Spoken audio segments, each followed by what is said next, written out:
It was Sunday morning and I woke up at 5 o'clock sharp, even before my alarm buzzed. Rushing to Dad's room, I knocked excitedly. Dad, wake up! We're gonna be late! Sure, honey, I'm awake. Just give me 5 more minutes, Dad replied. We were on our way to visit Mom, who had just given birth to a baby girl. I couldn't wait to meet my new sister. On the way, we stopped at a convenience store to grab some baby supplies. Dad patiently helped me pick out some diapers and wipes. Dad, let's grab some Cheetos for Uncle Josh, I said, my voice full of excitement. But as soon as the words left my mouth, I regretted them. I glanced at Dad nervously, trying to read his reaction. He was crouched down, busy searching the bottom shelf for noodles. When he finally grabbed 5 packets, he smiled, clearly pleased with himself. I let out a quiet sigh of relief. Maybe he didn't hear me, or if he did a good job of ignoring it. However, I couldn't help but notice how tired Dad looked. His slumped posture, unshaven face, and streaks of grey hair told a story of late nights and missed sleep. Even though he could have stayed home and rested, he chose to come with me. Poor Dad. When we arrived at the hospital, Uncle Josh was already there, holding the baby by Mom's side. His eyes met ours. Upon seeing Dad, his body stiffened. His smile turned into an uncomfortable scoff. Hey, Mimi, come, see your sister, he said gently, trying to break the awkwardness. Then looked at Dad with an awkward smile. Hey, Tom. Dad looked away, rolling his eyes. He just stood there, his gaze fixed on me. Mom's face lit up with a big smile when she saw me. I ran to her, kissed her cheeks, and asked if she was feeling okay. Yes, honey, I'm fit as a fiddle, she replied lovingly. Turning to Uncle Josh, I peeked at the baby. It struck to me how much she resembled me. Mom, she looks just like me, I cracked in excitement. Everyone smiled. Excitedly, I brought the baby closer to Dad. He hesitantly returned a smile, a hint of pink flushing his cheeks.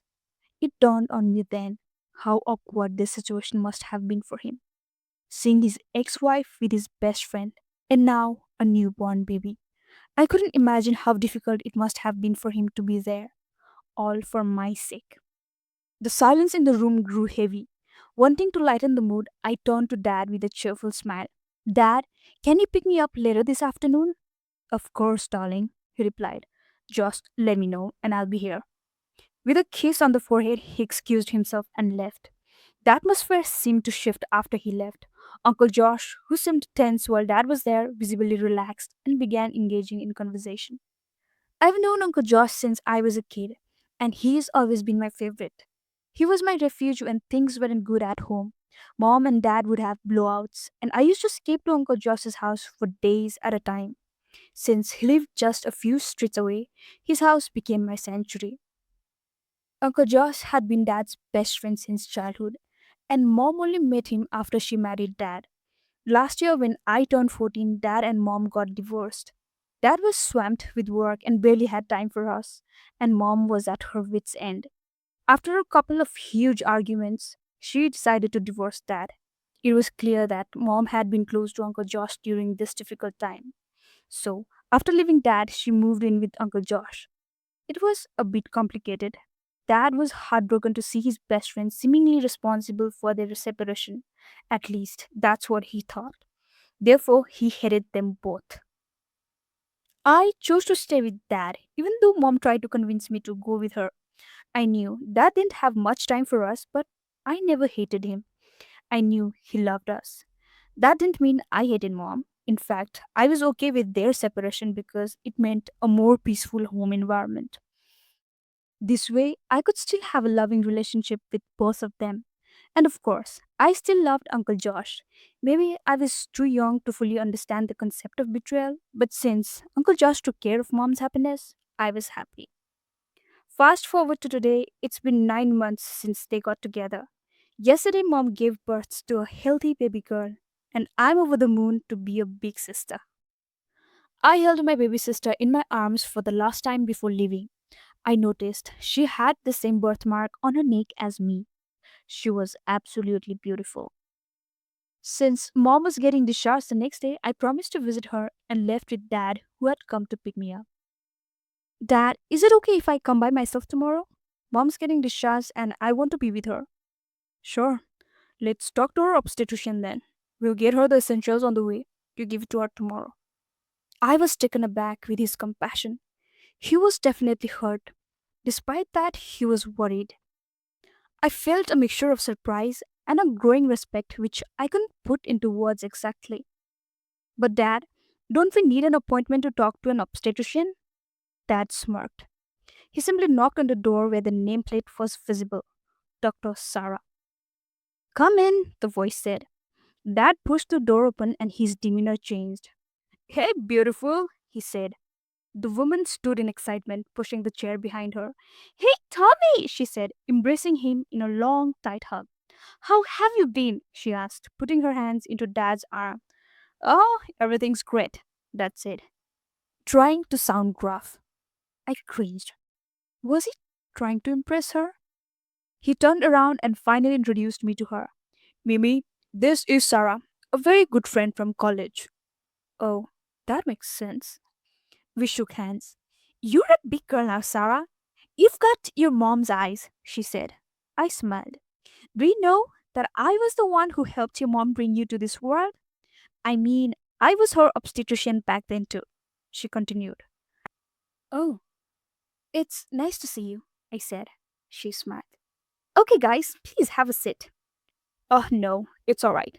I just wanted to know if everything's fine with Julie, Dad asked. Yes, there's nothing to worry about, Tommy. I've already shared the details about Julie's condition with the man.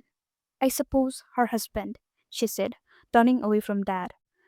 But for a brief second, I noticed a flicker of emotion on Sarah's face before she plastered a quick smile. It felt like pain or disappointment. Or maybe I was overthinking. Yes, you're right, Sarah. It's her husband, Dad said. But the man? Dad frowned. You didn't recognize him? It's Josh. Don't you remember him? We used to hang out together, Dad said, widening his eyes like a child. He looked so happy remembering the old days. I wished it was the same. Ah, that explains why he looked so familiar, she smiled nervously. Long time? People have changed so much. It's hard to recognize them. That's true, Dad said. Just look at you now. Who would have recognized you? You look like a gorgeous celebrity now. My ears buzzed hearing that. How lame that can be sometimes, I thought. Stop it now, she replied, blushing. You're just being too kind. She waved her hand dismissively. What else? I sighed. Alright then, we'll be heading home. Let's catch up someday, Sarah, Dad said. Sure thing, she replied. On the ride home, my mind was consumed by thoughts of my baby sister. Dad remained utterly silent. I glanced at him, finding his gaze fixed firmly on the road ahead. A deep concentration aced on his face. It was clear. A lot was going inside his mind, his stoic expression making the profound pain he undoubtedly felt. You're beautiful like a celebrity, I teased, trying to break his chain of thoughts. He looked at me with a grin. Didn't I sound cool there? He asked. Cool? You sounded like a fool, Dad, I said impulsively. Maybe next time we can try a different compliment, I suggested with a gentle smile. Dad burst into laughter. That's not the right way to impress a girl, Dad. You need to learn some skills, I teased. Oh, is that so? He said playfully. I better take my daughter's advice next time, he said, sounding cheerful. That's what I wanted to see, Dad's happy face. Dad, would you like chicken noodle soup for lunch? His smile erupted when I suggested his favorite food. Yes, please. That sounds perfect. The day unfolded perfectly, filled with delicious food and adventures. Given his demanding schedule as a police officer, these moments of freedom were precious jewels that we carefully treasured. We savored every second, making the most of our precious time together. I always made sure he felt loved and pampered during these breaks. The next day, however, a strange feeling trickled at me as I entered the hospital alone. Mom was getting ready to leave, and Uncle Josh bustled around with paperwork. Soon, the nurse entered with my little sister. Mom cradled the baby, showering her with kisses. Taking her in my arms, a surge of excitement filled me. I planted a soft kiss on her cheek. and gently rocked her back and forth. Her eyes sparkled like stars. But a flicker of unease knocked into my mind. I couldn't pinpoint it, but something felt off. Was it the way I held her? Or the unfamiliar scent of her hair? Whatever it was, a seed of doubt began to sprout in my thoughts. Just then, Uncle Joss entered the room, his face split with a wide grin. He, he scooped both of us into a warm beer hug. My darling angels, he boomed, his voice laced with joy. For a moment, the unsettling feeling subsided, lulled by the comfort of his embrace. Mom was discharged, and I followed them back to Uncle Josh's place. I had decided to stay for a few days to help out. At the house, Uncle Josh bustled around the kitchen whipping up a meal. I went into Mom's room, drawn to the crib where my little sister lay. There it was again, that unsettling feeling. It was like looking at a stranger in a familiar face. Yesterday, her tiny features had mirrored mine, a kinship I felt deep in my bones. Today, those features seemed alien, subtly different. Brushing it off as a sleep deprivation, I leaned down and planted a soft kiss on her forehead. But the doubt lingered, a persistent itch I couldn't ignore. An idea struck me. Lifting her chin gently, I picked at the spot on her neck where the birthmark should have been. My breath hitched. It was bare skin. Mom! I shrieked, the terror in my voice echoing through the room. What's wrong, sweetie? Mom lifted herself slowly from her bed. Mom, she's not your baby. What? What do you mean? Mom, she's someone else. I think your baby got exchanged with someone else's baby, I said, panicking. What nonsense, Mimi. How's that even possible? Have you lost your mind? Uncle Josh rushed into the room. Is everything all right, girls? He asked with concern. Nothing, Josh. I think Mimi's misunderstood something. She thinks our baby got exchanged with someone else. Believe me, guys, she is not my sister. She looks different. There is this scar missing from her neck. I swear. Come on, Mimi, relax. All the babies look the same. You must be thinking too much. Come on, dinner is ready. Let's go eat first, he said, patting my head. But I was sure something was wrong. I lost my appetite right away. Mom seemed annoyed. I could do nothing but overthink everything. There was no chance that the mark would disappear just like that. I couldn't relax. I went to my room and called Dad. I told him everything, but he sounded least bothered, which only annoyed me even more. Relax, Mimi, you must be overthinking. All the babies look the same. Again, the same thing. Go, get some rest. I'll see you soon. Good night. He added before hanging up. Frustration got the best of me. I wish I was an adult who could take some action. But here I was, helpless. I could do nothing but check again and again if I was actually wrong. But each time I held the baby, I became more sure. Mom even scolded me for acting weird. I didn't want to stress her out, so I stayed quiet. In fact, I stayed there for 3 days and I kept to myself the whole time. I wanted to return to home badly. Finally, Dad came to pick me up. My school had started, so I got busy with my studies. One day after school, I prepared Dad's favorite cupcake and waited for him. It would be his day off after 20 long days. We planned to go ice skating that evening. After waiting for a long time, Dad came home, and I was super excited. Dad, take a rest for a while. We'll leave for ice skating at 7, I said excitedly. Okay, boss, he replied with a cheerful smile. It was 6 already, and I eagerly waited for the time to pass. Just then, there was a loud knock at the door. Tom, open the door! Come out, you freak! I was frightened. I went downstairs, and Dad came out from his room looking clueless. Open the door! The voice sounded familiar. Dad went to see who it was from the peephole. God damn, what is he doing here? Dad said, turning to me. Who is it, Dad? Your mom's husband, he replied with annoyance. He then opened the door. Uncle Josh stormed in and pulled Dad's collar. You? Just tell me where my daughter is. He looked furious. Uncle Josh, what's wrong? Dad pushed him away with force. What nonsense are you talking about? He said roughly. Don't act innocent. You exactly know what I mean. You exchanged my daughter with someone else's and hid my daughter. I know everything. Whoa, I was right. It wasn't my sister. But why was he blaming Dad? Uncle Joss, I think you've misunderstood something. Why would Dad exchange your daughter? I asked worriedly. He turned around and looked me in my eyes. You were right, Mimi. The baby was actually exchanged that day. We being parents couldn't notice that. You told us so many times, but we didn't believe you, sweetheart. We are sorry about that. You're gonna be a great sister, he said, caressing my head. But I'm afraid that would only be possible if your dad says where he has hidden your sister, he continued. Uncle James, why would Dad hide the baby?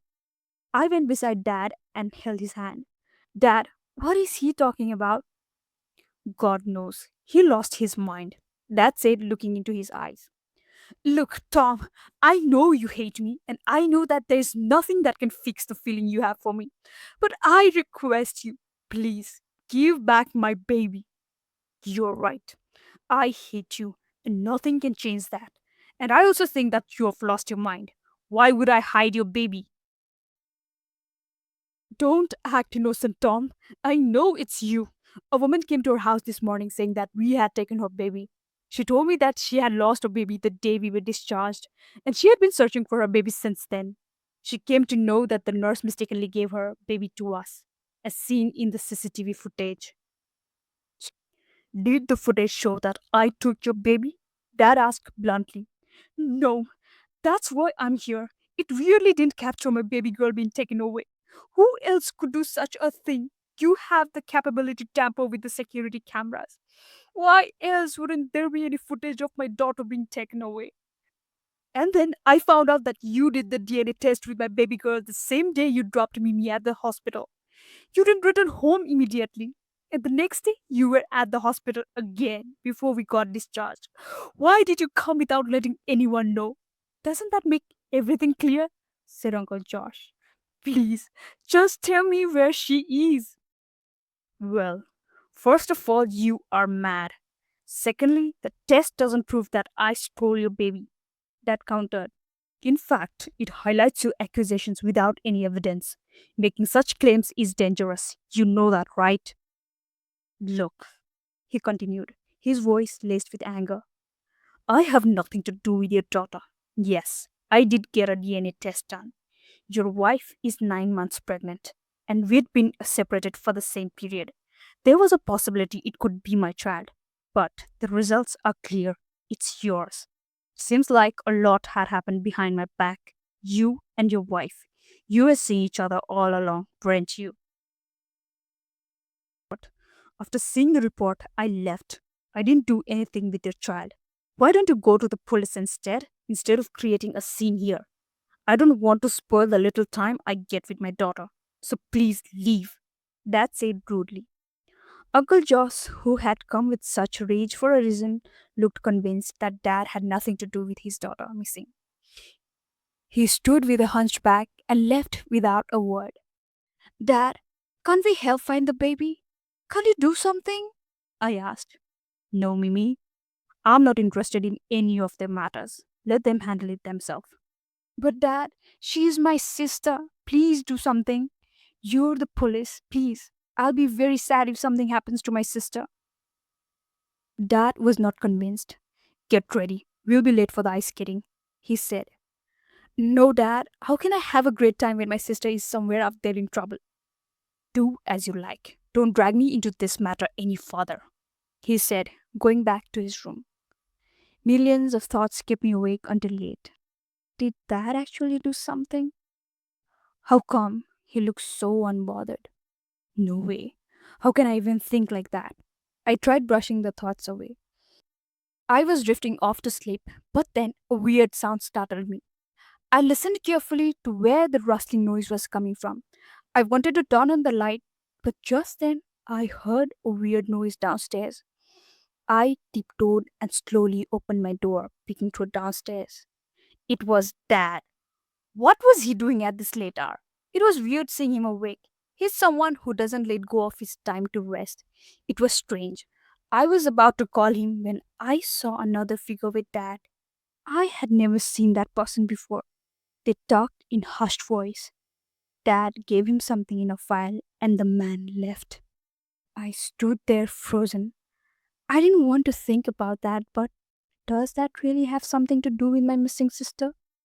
My head spun.